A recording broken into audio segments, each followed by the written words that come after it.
If the voices contact you again, this magical charm will remind you that you can resist. I have faith in you. Welcome back to another video, Miraculous fans. Can you believe the season premiere? I loved every second of it, from seeing the new animation to finally learning how Lila would operate as the new antagonist. The episode was everything I wanted and more. I've wanted the other wielders to use their miraculouses since the miracle box was introduced and the season premiere delivered. While Marinette is trying to navigate her new relationship, we can see numerous heroes in action and making themselves useful around Paris. I couldn't help noticing many changes between the current heroes and their roles compared to previous seasons. A lot has changed for the French superhero team in a short time, and I suspect these changes will pave the way for their futures. That's why I'll discuss the small details and adaptations I noticed in the season premiere in today's video. If anything ever happens to me, Tiki will bring you my earrings and you will become the new guardian. Number 1. Appearances. One of the first things I noticed upon starting the new episode was everyone's new character designs. I'll be honest and admit I spent 10 minutes rewinding and pausing the intro numerous times to get a better look at the updated hero costumes. I'm thrilled that everyone had the chance to get an upgrade, even the heroes who had minimal screen time in previous seasons. There are some great costumes in the lineup. I think Minotaur's looks fantastic, and I was impressed with some of the minuscule details on other costumes, such as the fur on Capri Kid's pants and the stud embellishments along with Purple Tigress's costume. These new designs don't hold back, and they really show each wielder's personality, adding even more flair to the colorful and quirky team. Some costumes had more practical upgrades, which also deserve some acknowledgement.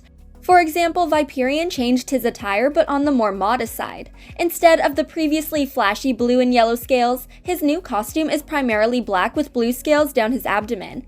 This new design pairs well with Sass, but is also less eye-catching, which should draw less attention to him in the long run. A design choice that will work well for him as a hero meant to sit back and observe situations. There's also the fact that some costumes haven't changed much, such as Argos's costume, which has always done a fantastic job of hiding his identity and making him unrecognizable. If Felix had designed his costume with personal flair, then there's no reason for him to change much.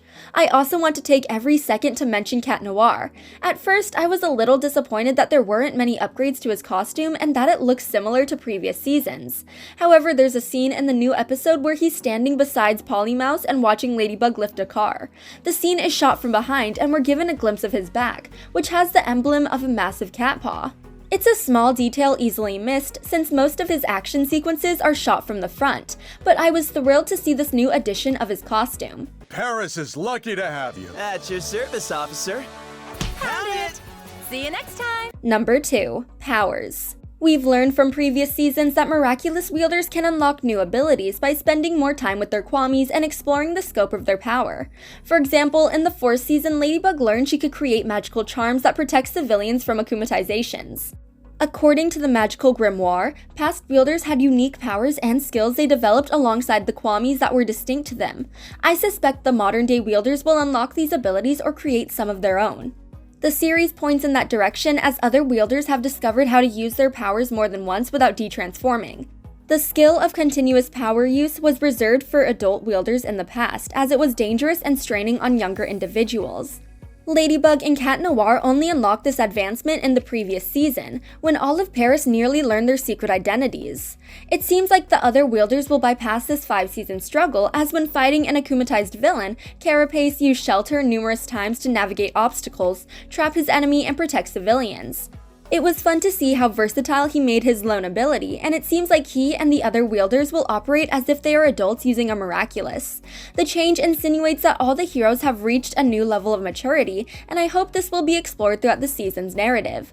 Aside from their superpowers, the heroes are getting creative with their costumes and weapons. In the past, Carapace used his shield, shaped like a turtle shell, for quick movements like breakdancing. In the new episode, he uses his shell to navigate the streets of Paris, treating it like a skateboard to help him move quickly and efficiently around obstacles. I'm thrilled that the team is getting creative with what they have and will use new tricks like this throughout the season.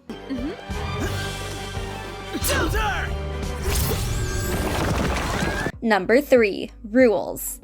The most significant change for the heroes of the 6th season is the inclusion of new rules. In the past, Ladybug would hand out a Miraculous and lead a hero into battle, where they would follow her instruction and return the Miraculous when the fighting was done.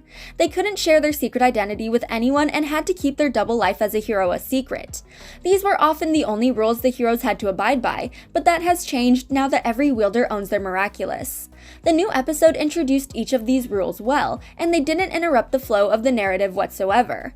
The first rule we learn about is when a crack in the road leaves a bus in peril. Knowing that Marinette can't transform in front of Adrian, Alia and Nino offered to transform and handle the situation. They mentioned that the heroes have free reign to navigate Paris and help civilians so long as an akumatized villain isn't involved. We later learned during a conversation with Alia and Nino that the other heroes can only engage with an akumatized villain if Ladybug calls on them. I suspect this rule doesn't apply to Cat Noir, as he and Ladybug should always be the first to arrive at the scene when facing down a villain. The other heroes still have plenty to do around Paris, even without engaging villains. We have a chance to see how the team operates away from Ladybug, and it pays off. The rest of the team patrols whenever they have the time and will help with the smallest problems. In this episode alone, we saw Miss Hound save a cat from a tree, Polymouse recover a child's ball, and Ryuko put out a fire. Or we would have if Ladybug hadn't interrupted them. Hopefully they'll be able to do the jobs in the future without supervision. You're up, kitty! Now fetch! Etch. Number 4. Secret Identities.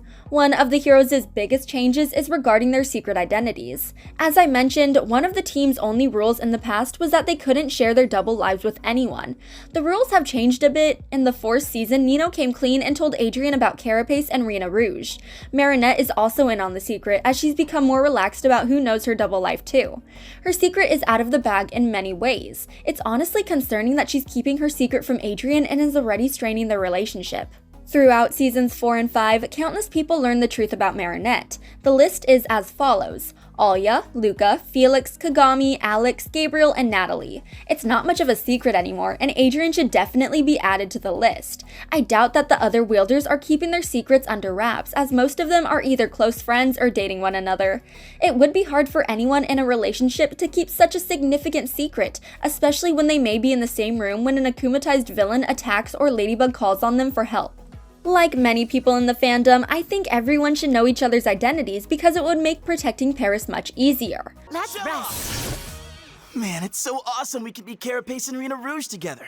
There are many things to say about the changes occurring in Miraculous Ladybug. As far as the heroes go, I'm delighted with the direction the series is taking. I was worried that the side characters would be overlooked and only appear in episodes if their superpower was relevant.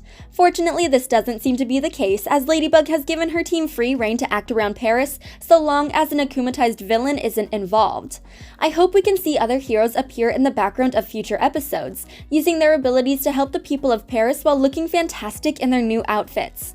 I also hope we can see their popularity grow in universe, allowing some heroes, such as Rena Rouge and Carapace, to become as beloved as Ladybug and Cat Noir. But I didn't have a chance. There you go. Thanks. Always there for you, Polymouse. Don't you forget it. Thanks for watching. If you enjoyed this video, hit that like button, subscribe to our channel, and turn on notifications to stay updated on our uploads. Reverse morphosis.